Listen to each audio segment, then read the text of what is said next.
La Iglesia nos invita a reflexionar en el texto de Marcos 8, 1 al 10, en este sábado de la quinta semana del tiempo ordinario. Les leo el texto. Uno de aquellos días, como había mucha gente y no tenían qué comer, Jesús llamó a sus discípulos y les dijo: «Me da lástima de esta gente. Lleva ya 3 días conmigo y no tienen qué comer. Y si los despido a sus casas en ayunas, se van a desmayar por el camino. Además, algunos han venido desde lejos». Le replicaron sus discípulos: «¿Y de dónde se puede sacar pan aquí, en despoblado, para que se queden satisfechos?» Él les preguntó: «¿Cuántos panes tienen?» Contestaron: 7.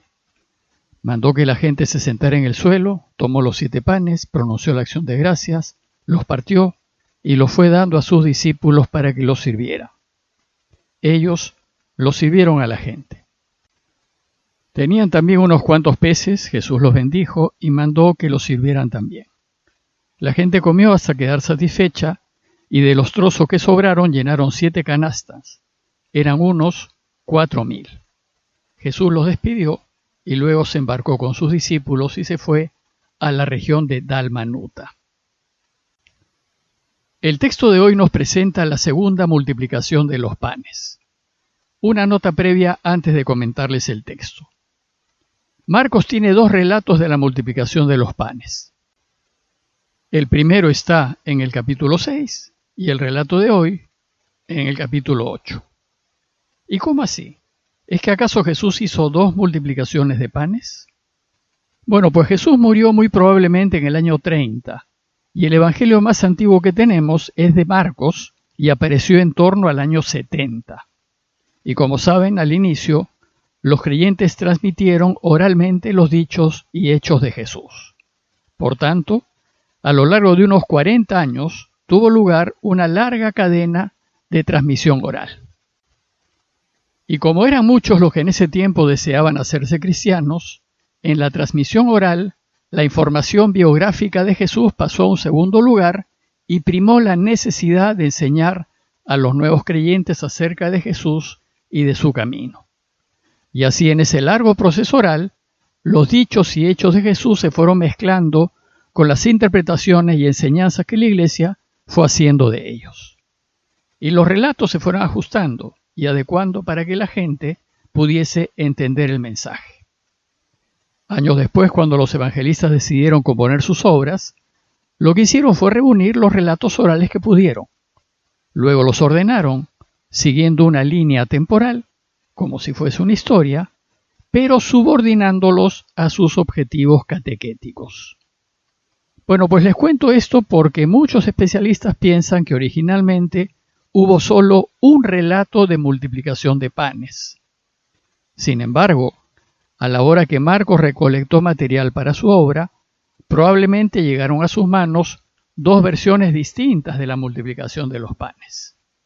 En la primera versión hubo 5 panes, comieron más de 5,000 y sobraron 12 cestos de pan. En la segunda versión hay 7 panes, comen unos 4,000 y sobran 7 cestas. Parece que Marcos decidió incluir las 2 versiones que le llegaron como 2 diversas multiplicaciones a fin de ofrecernos 2 enseñanzas distintas exigidas por el contexto. Por eso hay que tener siempre presente que los evangelios que tenemos no son biografías de Jesús, sino enseñanzas. En la primera multiplicación, Jesús estaba en territorio judío y entre judíos. Ahora está en la Decápolis, en territorio pagano y entre paganos. En esta segunda multiplicación, Marcos quiere subrayar el alcance universal de la misión de Jesús. Y en esta versión hará muchas referencias que aluden a los pueblos no judíos. Marcos desea que aprendamos que la buena noticia de Jesús es también para los no judíos.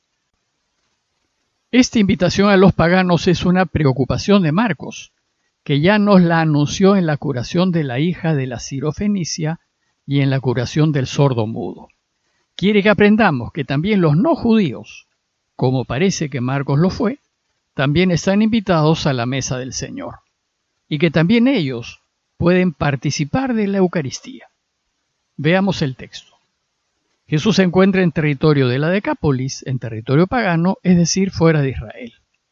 Parece que su tiempo en la Decápolis hizo que su fama se esparciese por toda la región, lo que hizo que mucha gente de la zona se adhiriese a su camino y lo siguiese.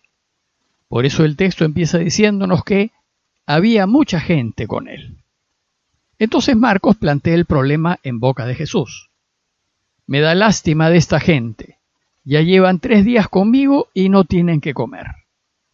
Lo primero que aparece es la preocupación de Jesús. Siente lástima y se compadece porque la gente sufre. A diferencia de la primera multiplicación, en donde son los discípulos los que le hacen ver a Jesús que es necesario que la gente se vaya a conseguir comida, ahora es Jesús quien les dice a ellos que la gente necesita comer. Pues en principio, a los judíos no les importaba mucho los no judíos. El asunto es que ya los alimentos se habían terminado. Y el texto muestra la preocupación de Jesús y dice, si los despido a su casa en ayunas, se van a desmayar por el camino. Además, algunos han venido desde lejos. En la primera multiplicación, cuando Jesús dijo a sus discípulos, denles ustedes de comer, ellos dijeron que lo que tenían, 200 denarios, no alcanzaría para dar de comer a tantos. Esta vez, cuando Jesús plantea la dificultad, ellos responden, ¿y de dónde se puede sacar pan aquí en despoblado para que queden satisfechos? No hay dónde comprarlos. En todo caso, la respuesta, en forma de pregunta, es muy semejante en ambos casos. Si los relatos fuesen biográficos, es difícil pensar que los discípulos se hayan olvidado tan rápidamente de lo que Jesús hizo la vez anterior. Entonces dice el texto que Jesús les preguntó, ¿cuántos panes tienen? Contestaron, 7. La primera vez fueron 5. Entonces Jesús mandó que la gente se sentara en el suelo, tomó los 7 panes, pronunció la acción de gracias, los partió y los fue dando a sus discípulos para que los sirvieran. Ellos los sirvieron a la gente. Bueno, pues este es el centro del relato, la Eucaristía. Como ya dijimos, las multiplicaciones de los panes son relatos de Eucaristías. Y las palabras son las de la Eucaristía. Tomó el pan, lo bendijo, lo partió y se los dio. En la Eucaristía el sacerdote sigue las órdenes de Jesús. Hagan esto en memoria mía. Y esto es lo que hará la Iglesia. El sacerdote, tomando el lugar de Jesús y en nombre de él y con el poder del Espíritu Santo, transformará el pan y el vino en su cuerpo y en su sangre, y lo repartirá a la gente con la ayuda de los ministros de la Eucaristía. Como dice el texto, y lo fue dando a sus discípulos para que los sirvieran, y ellos los sirvieron a la gente. Lo otro a notar es que en la primera multiplicación Marcos nos dice que ellos se sentaron por grupos de 100 y de 50, sugiriéndonos que ya había comunidades cristianas establecidas entre los judíos. En esta ocasión no se sentaron por grupos, sugiriéndonos que la misión entre los griegos recién estaba empezando. El relato también nos dice que tenían unos cuantos peces. Jesús los bendijo y mandó que los sirvieran también. En la primera multiplicación los discípulos tenían 2 peces. Si bien el pescado no fue ni es parte de la Eucaristía, es cierto que en la iglesia de los primeros años era costumbre celebrar la Eucaristía en las casas. En esos primeros tiempos no habían templos cristianos. Y se la celebraba durante la cena ordinaria, junto con la ingesta de otros alimentos. Pues esto fue lo que hizo Jesús en la última cena. En medio de la cena pascual, donde se comían otros alimentos, corderos, hierbas amargas, etc., Él dio a sus discípulos su cuerpo y su sangre bajo las formas de pan y de vino. Pero esta práctica generó diferencias entre las comunidades. San Pablo criticó fuertemente esta práctica en 1 Corintios 11 y rápidamente la iglesia la abandonó. Y cuando se reunía sería solo para compartir la Eucaristía. El texto concluye diciéndonos que la gente comió hasta quedar satisfecha, y de los trozos que sobraron llenaron 7 canastas. Eran unos 4.000. En la primera multiplicación, lo recogido fueron 12 cestas, pues esa multiplicación se refería a Israel, y las 12 cestas representan a las 12 tribus de Israel. Ahora Marcos nos dice que con lo que sobró recogieron 7 cestas. Y 7 es el número con el que Israel alude a los paganos. Deuteronomio 7:1 habla de las 7 naciones más numerosas y fuertes que tú, es decir, a todos los enemigos de Israel. Y 7 fueron los primeros diáconos, que fueron todos griegos.